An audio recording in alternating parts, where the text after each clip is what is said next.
कभी सोचा है क्या हो अगर दुनिया की सबसे महान प्रेम कहानी का अंत और वो हमेशा खुशी खुशी रहे पर ना हो, बल्कि उस कहानी ने एक पूरे महाद्वीप का मतलब उसका नक्शा ही बदल दिया हो। जी हाँ, ये कहानी है शिव और सती की। एक ऐसा प्यार जिसने धरती पर पवित्र निशान छोड़ दिए हमेशा के लिए। लेकिन इस कहानी में आगे बढ़ने से पहले चलिए एक सवाल पर सोचते हैं। आखिर कोई भी जगह पवित्र कैसे बन जाती है? क्या होता है उसमें? कहां से आती है वो ऊर्जा? कमाल की बात यह है कि इसका जवाब कहीं और नहीं बल्कि खुद धरती पर उकेरा हुआ है। आप देखिए, पूरे भारतीय उपमहाद्वीप में 51 ऐसी जगह हैं जिन्हें हम शक्तिपीठ कहते हैं। और वो किसी राजा महाराजा या देवता की वजह से नहीं, बल्कि एक ऐसे अमर प्रेम की गवाही देते हैं जो इतना ताकतवर था कि उसने जमीन का भूगोल ही बदल दिया। तो चलिए इस महागाथा में उतरते हैं। तो कहानी की शुरुआत होती है एक बहुत ही अनोखे, एक डिवाइन मिलन से। इसके 3 मुख्य किरदार हैं और इनके रास्ते बस टकराने ही वाले थे। देखिए, एक तरफ है प्रजापति दक्ष, एक बहुत ही शक्तिशाली बुद्धिमान राजा, लेकिन अपने अहंकार में डूबे हुए। फिर है उनकी बेटी सती, जो खुद आदि शक्ति मतलब प्राइमल एनर्जी का ही अवतार थी। और तीसरे हैं भगवान शिव, कैलाश पर रहने वाले एक तपस्वी जिन्हें दुनिया से कोई लेना देना नहीं था। और बस इन तीनों की दुनियाएं टकराने वाली थीं।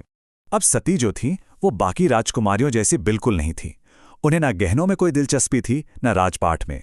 उनका मन तो कैलाश पर रहने वाले उस वैरागी योगी की कहानियों में लगता था। वो योगी जो अपने शरीर पे भस्म लगाते थे।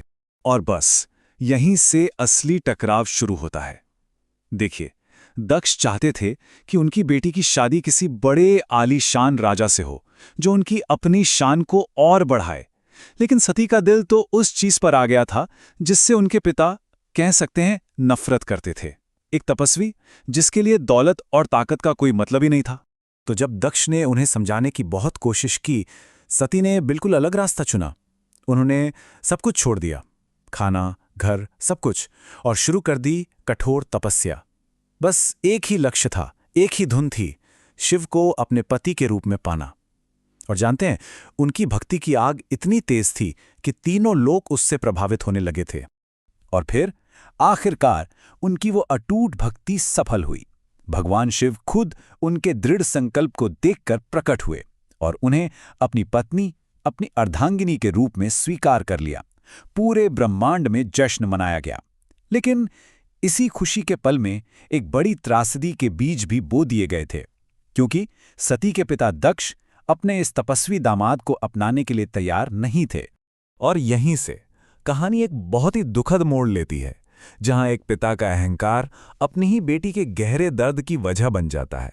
तो शिव को नीचा दिखाने के लिए, अपनी ताकत साबित करने के लिए दक्ष ने एक बहुत बड़ा यज्ञ रखा। उन्होंने सबको बुलाया, ब्रह्मा, इंद्र, सारे देवी देवता, ऋषि मुनि, सबको। लेकिन जानबूझकर एक निमंत्रण नहीं भेजा गया, और वो था महादेव शिव का। ये कोई गलती नहीं थी, ये एक सोचा समझा अपमान था। अब जब सती को इस यज्ञ का पता चला तो एक बेटी होने के नाते वो रिश्ते सुधारने की एक उम्मीद लेके अपने पिता के घर चली गईं, बिना बुलाए ही। पर वहां उनका स्वागत नहीं हुआ, बल्कि उन्हें देखकर सन्नाटा छा गया। उनके पिता दक्ष ने भी उनसे मुंह फेर लिया। जब सती ने अपने पिता से बात करनी चाही तो दक्ष ने भरी सभा में शिव का बहुत बुरा अपमान किया। उन्हें अघोरी कहा, श्मशानवासी कहा। ये सब सुनकर सती का दिल बिल्कुल टूट गया। और तब उन्होंने कहा कि जिस शरीर ने मेरे स्वामी का ये अपमान सुना है, उस शरीर को मैं अब और नहीं रखना चाहती। ये कोई हताशा में उठाया गया कदम नहीं था, नहीं, ये विरोध का, अवज्ञा का अंतिम कार्य था। भरी सभा के सामने सती ने अपने पति के सम्मान की रक्षा की और फिर अपनी योग शक्ति से उन्होंने अपने भीतर एक दिव्य अग्नि जलाई और अपने पिता के उसी यज्ञ की आग में समा गईं। सती के इस बलिदान ने सचमुच पूरे ब्रह्मांड को हिलाकर रख दिया। और इसके बाद जो हुआ वो था शिव का असीम दुख और ऐसा क्रोध जिसने पूरी सृष्टि का संतुलन ही बिगाड़ दिया। सोचिए, जब सती की मृत्यु की खबर शिव तक पहुंची तो उनका दुख शांत नहीं था। वो एक ऐसी दहाड़ थी जिसने ब्रह्मांड के ताने बाने को चीर दिया। सिर्फ एक देवता का दुख इतना शक्तिशाली था कि उससे पूरी सृष्टि के विनाश का खतरा पैदा हो गया। और इसी क्रोध में शिव ने अपने बालों से एक लट उखाड़कर जमीन पर फेंकी और उससे जन्म हुआ वीरभद्र का।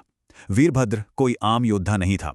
वो शिव के क्रोध का ही साकार रूप था और उसे सिर्फ एक ही आदेश मिला था, जाओ और दक्ष के यज्ञ को नष्ट कर दो। तो अब इस ब्रह्मांडीय संकट का समाधान कैसे हुआ और कैसे इसी समाधान से उन पवित्र जगहों का जन्म हुआ जिन्हें आज हम शक्ति पीठ के नाम से जानते हैं? वीरभद्र ने दक्ष के यज्ञ को तो नष्ट कर दिया, पर शिव का दुख कहाँ कम होने वाला था। वो सती के शरीर को उठाकर पूरे ब्रह्मांड में भटकने लगे। उनका ये शोक से भरा नृत्य, जिसे प्रलय का तांडव भी कहते हैं, सृष्टि का अंत लाने वाला था। उनके हर कदम से ब्रह्मांड का संतुलन बिगड़ता जा रहा था।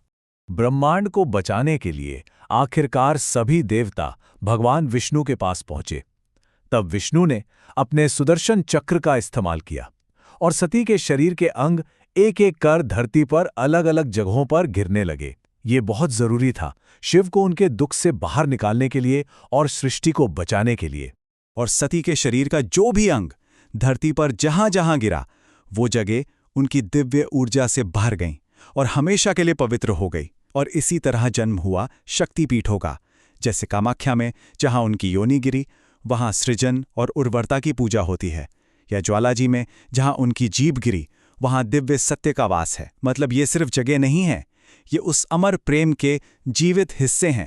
तो सवाल यह है कि इस पूरी कहानी का आज के समय में क्या मतलब है? ये हजारों साल पुरानी जगहें आज भी हमारे लिए इतनी खास क्यों हैं?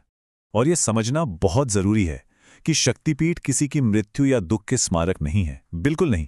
ये तो शक्ति यानी डिवाइन फेमिनिन एनर्जी के धड़कते हुए केंद्र हैं, लिविंग सेंटर्स हैं।